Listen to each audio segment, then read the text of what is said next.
It's one of the best stories of the year. Nedd Brockmann, the Sparky from Forbes, pushed himself to the absolute limit of physical and mental endurance. Setting off from Cottesloe Beach in WA, Nedd ran, walked and stumbled 4,000 kilometres across the continent, raising money for homelessness charity We Are Mobilise. By the time he arrived at Bondi Beach, after 46 days and 12 hours, Nedd had raised more than $2 million. But he'd also raised the spirit of a nation. What an extraordinary achievement. And I'm delighted to welcome him back to the show, Nedd Brockmann. Nedd Brockmann, ladies and gentlemen. Welcome back. Thanks, so good to see you. Absolutely brilliant. I'll be absolutely honest with you. Forget about one of. I think you are the best story in Australia this year. It's just been absolutely phenomenal. How do you feel? I mean, you were here the week before you set off on that run. Different man? Absolutely, without a doubt. I mean, still the same values, but yeah, definitely just weathered now. Yeah, it's been an out of this world journey, and yeah, something. I was very naive and stubborn enough to finish it, so the whole, the journey throughout was just, very monumental. Can I just ask the fatherly, question first? Now, when you left here, I said my concern was you'd leave Perth as a 23-year-old and arrive in Sydney as a 23-year-old with 100-year-old knees. Yeah. How are you? I'm actually pretty good, to be honest. I waddled in because I had injections in my hips today because they were pretty damaged, so to speak, but nothing long-term, just short-term damage. So knees, obviously copped it. I had severe, shin injury, my feet, blisters, toenails, all the, runner's stuff. But other than that, I got away with pretty scot-free, to be honest. You're not going to get away scot-free with this question. Here we go. Toes, maggots, helps the infection. Now, draw a line for me between that and then your shoey celebration. I'm a little bit concerned. Yeah, different shoes, all good. Yeah, the maggots. I mean, it's been a massive headline story. Nedd had maggots in his toes. Some even said I had maggots in my feet. So no, I didn't have maggots in my feet. But yes, fortunately for the healing, but a fly flew into my peeled off toenail and laid eggs. And 4 days later, I had maggots scrolling around my toenail. Wonderful. So yeah, it was nice. Yeah, hello, ladies. Doesn't it? Yeah, Nedd, honestly, I've done the flight from Sydney to Perth, and I'm like, never again. This is too much for me. Yeah. What inspired you to do this? I know you're very self-motivated, but I mean, I only know Forrest Gump, who's run across the country. Who is it that got you into doing such extreme things? Yeah, well, when I said when I came here the first time, I just love that idea of pushing myself and my limits to see what physically capable. And I'd heard someone had done it, so I was like, why can't I?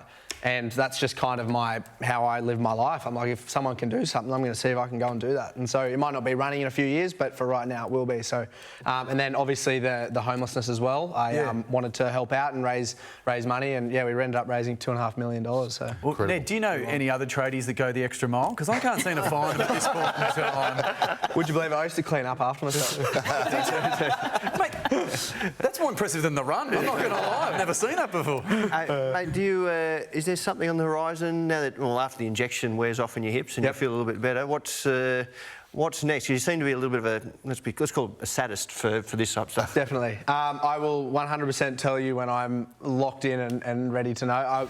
Every 2 to 3 years I'll be doing something the same. But yeah, for right now it's getting the energy back. I put a massive toll on my body. My energy, I was 47 days of 2 hours sleep a night, running for 14 to 17 hours a day. It takes its toll. It's like going to war and you're on just adrenal high, So I've got to get all those back in balance, and when that's back, I'll be on to the next one. What about the low moments? Because obviously you had a lot of Nedd time. Tony doesn't like Tony time, but you must have been dark places that you went to over that extreme journey. Yeah, absolutely. Which kind of helps now because going through such adversity on a run, I'm not going, right now I'm not running each day, so I'm finding it hard to, running's good for mental health, and it's just I've had to deal with it. But on the run, yeah, absolutely. There was times there where I'd wake up and I'd be facing, we'd drive to the spot where we were meant to start the run the next day, where I'd mark the line, and I'd be facing the wrong way and I didn't realise.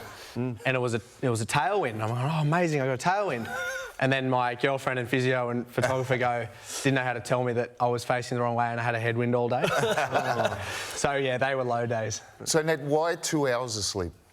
Because I just couldn't sleep. After day one, my body was just so inflamed, and as I said, I'm running for 14 to 17 hours. When you're just go, go, go. You can't get your core temp down. It's very hard to get ice out on the nullarbor, so you can't ice bath to cool your So core did you temp. actually sleep the 2 hours? I slept for 2 hours. That was it. Bang. I rested for probably 6 hours to 7 hours a night, legs up, and that was how I got through it. I turned that into a positive of, get the legs up. Could you feel the momentum of the support building as you're going along? Because your social media presence was absolutely brilliant. Good fun to read, and people like Hamish Blake jumping on board as well. So it became a massive phenomenon. Could you feel that?